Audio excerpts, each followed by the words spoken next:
And golf, probably. Yeah, I would think so. It's a lovely day, isn't it? That's for sure. Yeah. Arne, good morning. Good morning. Have you had time to analyse that defeat on Tuesday at Wolves, and how will it have an impact on Friday, if at all? Did I have time? Yes, you must have had time to Yeah, analyse yeah, that. for sure. But I have time after every game to analyze it, and that's what we did this time again as well. A game which it was not so difficult to analyze. A lot of ball possession for us, without being able to create a lot of chances. Not for the first time this season that has happened to us, but enough chances, because I watch quite a lot of football, to win the game. Which we didn't win the game, of course, but we didn't convert it into goals. And then also not for the first time this season. Maybe their first shot on target, I'm not sure, but the first attack they had led to a goal. And that was also the moment when we started to realize, okay, maybe we have to bring even more than we did before. And from that moment onwards, we generated quite a lot of chances from the ball possession we had. Scored, missed a few others, and then as so many times this season in extra time, a shot from outside the box, which in this situation was deflected, went in, and then you go away with a loss. And that was hard to take, but we're one day before another very important game for us. So we've analyzed it. We know we have to be better tomorrow, and that's also what we're going to try to be.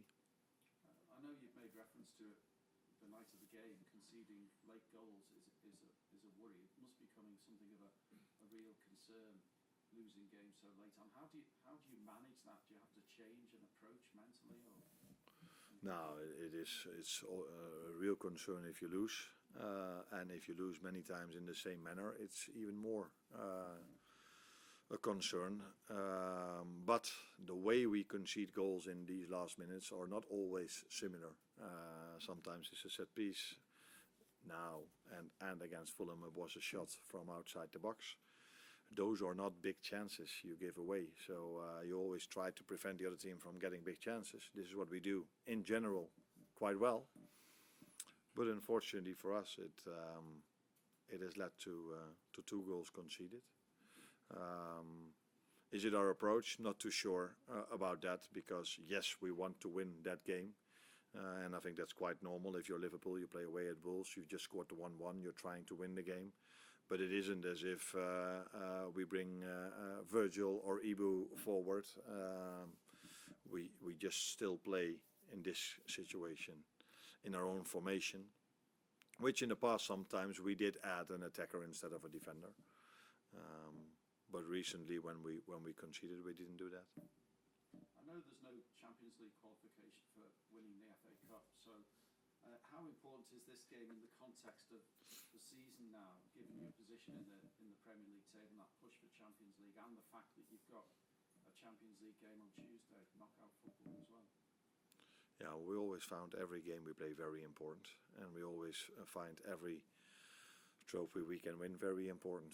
So last season we tried to win 4, and this season we try to win 4 as well, but 2 are not possible anymore, the Premier League and the League Cup. So the other 2 where we are in, we try to win it, as we've always tried at this club. And of course for us, qualification for Champions League is massive, as we all know. But that's not on the line tomorrow. Tomorrow the FA Cup is on the line, and that's a massive game for us. You said there about reacting after Wolves scored, and you generated a lot more chances after that. I just wonder why you couldn't take that approach earlier on in the game from the start, and is that something you'll be thinking about going into tomorrow? Yeah, it's not the perfect word to use, because it's not what I feel, but I cannot come up with another. I'm almost annoyed if you say that approach, but because the approach is not different. The approach is we want to have the ball as much as possible, and we want to have it back as soon as possible. So we always press high, and when we have the ball, we try to attack. Then that in the final part, when we have the ball in the same position, it leads to chances, as it didn't happen in the first 70 or 80 minutes. That is something I see as well, but that's not down to approach. So maybe you don't We don't understand each other exactly when you mean approach. But we don't approach the game by saying, okay, in the first 70 minutes we don't want to have the ball or we don't want to attack. No, we do. That it doesn't lead to anything, there we completely agree on. But that might also be due to the fact that an opponent is fitter in the start of the game than in the end. Maybe, I don't know, that they became a bit more like, oh, we're 1-0 up, so let's be even more defensive, let's give them a bit of more space. Or there's more urgency with us, but it's never the approach. We always start the game in the same way, and we play it in the same way. But that there is a difference between the last 10 minutes in chance creation compared to the first 80, that's clear. There's no difference in the approach. If you mean that I approach it like, okay, let's stay calm and let's wait. No. Attack as much as you can. That's also what you see in the game. We bring enough players forward. But that we're not able from all the ball possession to create a lot of chances, that's not something new to me. That has happened throughout the whole season. I wanted to ask you about Cody Gakpo actually. It's 1 goal in his last 9 games and he hasn't assisted since the 2-0 win against West Ham in November. Just wonder if you're expecting a bit more from him. Yeah, I'm sitting here recently quite a lot with these stats.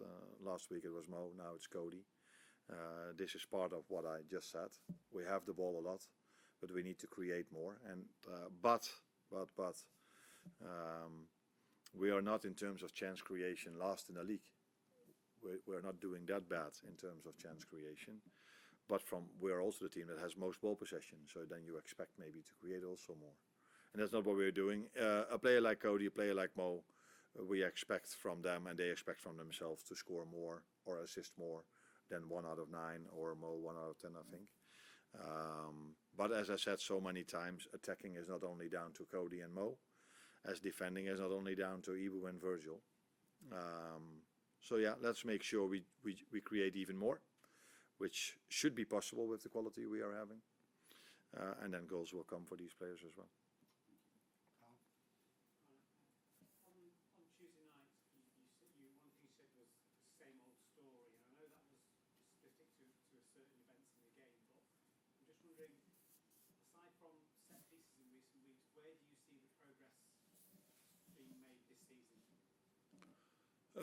No, I think you see individual players getting better and better, but progress has had setbacks because of injuries as well.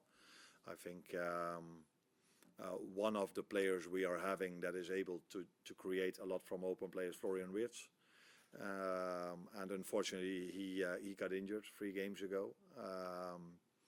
And before that, he was able to create a lot. The team had a certain balance, and then we had to adjust to it again. So that has happened a lot to us this season. But I think there were periods of time this season where we conceded a lot of goals and also quite a lot of counterattacks. Now against Wolves, who were playing also in that style, we only conceded 1 counterattack, which immediately led to a goal. But I see improvement over there compared to the start of the season. But bringing from all the ball possession, bringing in more chances. In some games I've seen improvement, Burnley at home or some others. But not all the games have brought us that. But again, I watched football again a lot yesterday evening, and we're not the only team that finds it hard to create a lot of chances from open play. It is also the Premier League and the opposition we face and other teams face as well. It's the quality of the league that makes it more and more complicated to generate a lot of chances. And with 2 games in close succession, what options have you got to sort of change it up if you want to? Oh, we have a few, but we don't have 11, as you know. But we do have a few options. I always have options to bring in, and players you can bring in, you can also let them start. So we do have a few options, but again, not for the first time this season that 3 days after a game we've again dropped points, and that is something I've seen us doing quite a lot this season, and now it's again 3 days after the last one. So we have to be better than we were the last time we played Wolves. Hi Arne, good morning. For tomorrow, which part of the game could be decisive?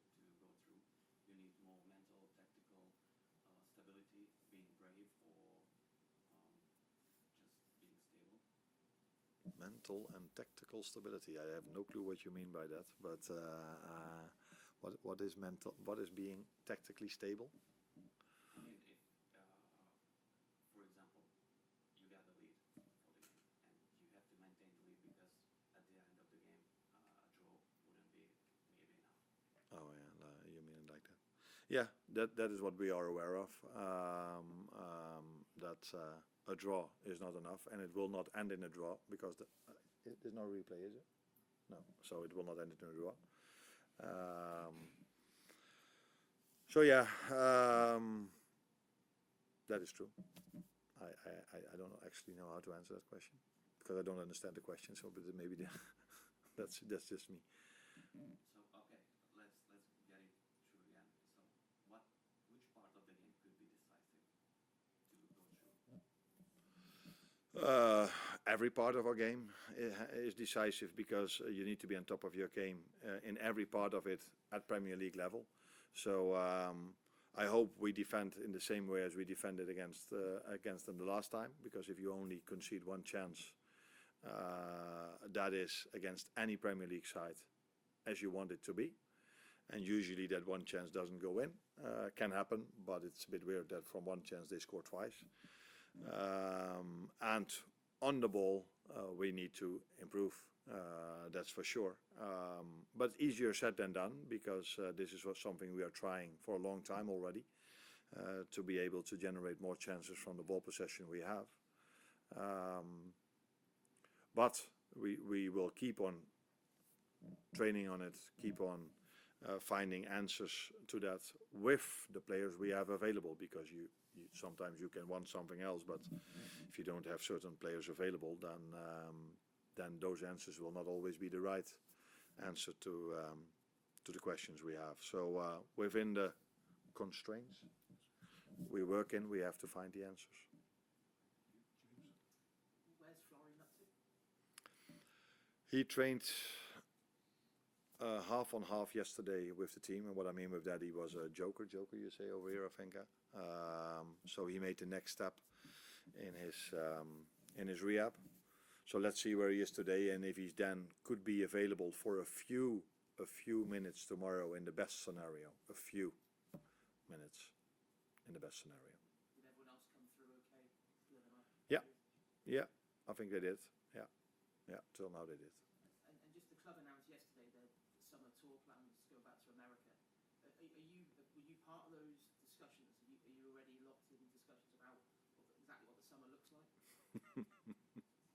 It's an interesting way of asking another question that you want to ask, but yes, I was fully aware of the fact that we go to the States next season. Yeah. Hi Arne, I wanted to ask another question around the general approach of the team. Now, you said yourself there very clearly that you're not telling them to go out there and be passive, but you did say after the match that at half-time you told them that they could move the ball quicker from side to side.